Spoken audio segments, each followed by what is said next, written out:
After Chihiro's fight with Sojo, we get to see him waking up in a hospital in chapter 11 of Kagurabachi, and he looks eat the frick up. And it's here he remembers Char's leg was actually used as bait. And this is going to sound absolutely disgusting to me to say. It feels disgusting to say out loud, but I kind of enjoy the fact that the author is actually using previous events and they're sticking with him. It's kind of giving him like PTSD, and he's thinking about these. You can see him sort of like hyperventilating, thinking about this event. But other mangaka, they kind of tend to glaze over little details like this, and I kind of enjoy that this is happening, and it's not being glazed over. But you know what also shouldn't be glazed over? That subscribe button down below, because we're trying to hit 30,000 subscribers before the end of the year, and it would help your boy out by subscribing. So help a brother out. But Shiba and Azumi come walking in to find Chihiro right up and awake, and I can't lie, I actually kind of like these two. Outside of Char and Chihiro, low-key, these two are actually one of my favorite duos. Their energy is just goofy and I love it, and I would love to see these two have like a duo battle against someone, maybe even Sojo. That'd be kind of cool. But it's also revealed that Best Guild Hinao is actually alive, which is fantastic news, because I was kind of concerned in the last chapter that she might actually be dead. But this chapter also starts to drop more and more world building and lore for us, which I kind of like, because we went straight into the crazy action for the first like 10 chapters without world building, which I think I kind of enjoy. I think it fits for the story. We kind of just dropped into a character who already knows how to fight. He doesn't really need a training arc. He can obviously hold his own against the main villains at the moment, and it's kind of nice to now get the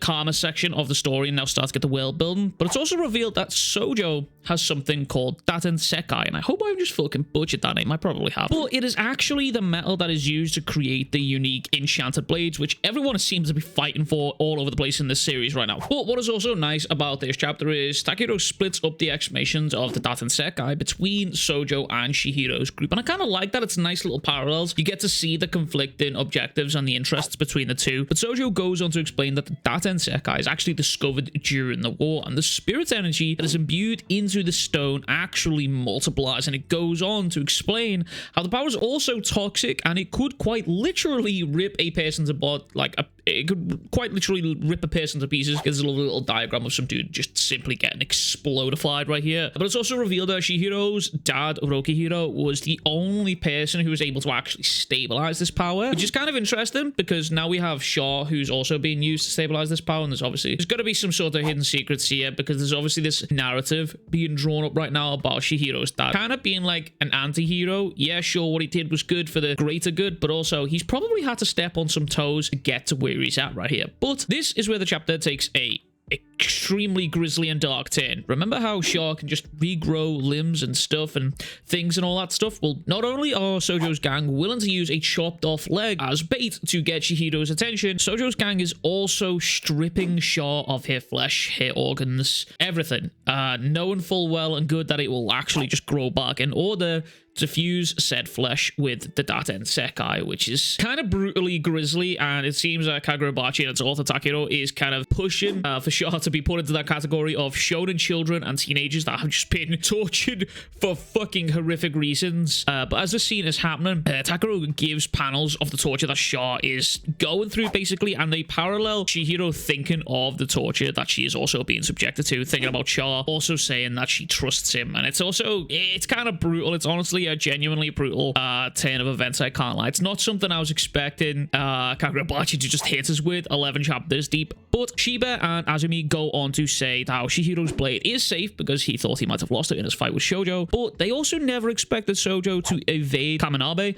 And I mentioned this in the last chapter here, but this man Shoto was ready for the fucking smoke with this tea. The only reason he stopped was genuinely because of Shiba and Azumi. Them two being present right there genuinely scared him away here, which I thought was kind of interesting. But the fact if those two weren't there, I think he would have actually thrown hands with the rest of the Kaminabe, which is kind of interesting. But this is where we are officially introduced to the Kaminabe themselves, and I can't help but think they all remind me of Squad Zero from Bleach. Maybe you might get that reference, maybe you don't, but that's the kind of vibes I'm getting from here. Just this overpowered group of goofy dudes. But this is where we are given the Kaminabe's plan that is going on soon, and within soon, I mean within like the next 5 days, with Chihiro being absolutely injured and expected to be recovering within 1 month, which obviously for Chihiro is not sitting well. This brother wants to be out, he wants to go and rescue Sean, he wants to fucking kill Sojo and get his swords back. But we get a little bit of rule bending with this guy mentioning how the Kaminabe, if they go and fight Sojo and kill him, Char is not part of their plan. They have no intentions to rescue Char at all. But that being said, because of Chihiro's nature, with him being a hot-blooded dude, he could probably sneak in the back and rescue Char here, which Chihiro, he wholeheartedly agrees with a cheeky "I'm in." And it's kind of interesting because I was genuinely half expecting a training arc of sorts here after him get his first major ass whooping from the villain here. I was genuinely expecting a training session here, but with Chihiro being severely injured, his arm, like his said here, his arm is ripped to shreds. His left arm, the muscles inside of that is completely ripped to shreds, most likely from him tanking the fucking lightning that Sojo called on him. But within the next couple of days, it seemed that they will have to not have time for any sort of recovery whatsoever, and they're gonna have to make strides. But I would probably base my bets that if we're not going into training arc, we're gonna get another shonen trope of the standard protagonist recovers insanely fast. All of a sudden, someone goes, "Wow, you really heal fast," kind of like Luffy drinking milk and just regrowing teeth. But overall, I'm genuinely enjoying Kagurabachi at this moment. I genuinely just want to point out that Chihiro, he did hit the discount I'd win from Jujutsu Kaisen here. Then I thought that was kind of funny, especially when the past like couple of times I've talked about this manga, I'm like, oh, it's not a meme anymore. It's actually legitimately good, and it goes and pulls the discount meme on us. So I guess I'll just go fuck myself. But anyways, that is everything from me. If you haven't already, I hope you all have a good day. And if you haven't, please make sure to like and subscribe, as it always does help me out. We're trying to hit 30k before the year ends. And as always, I'll catch you guys on the next one. Much love, big kisses, peace.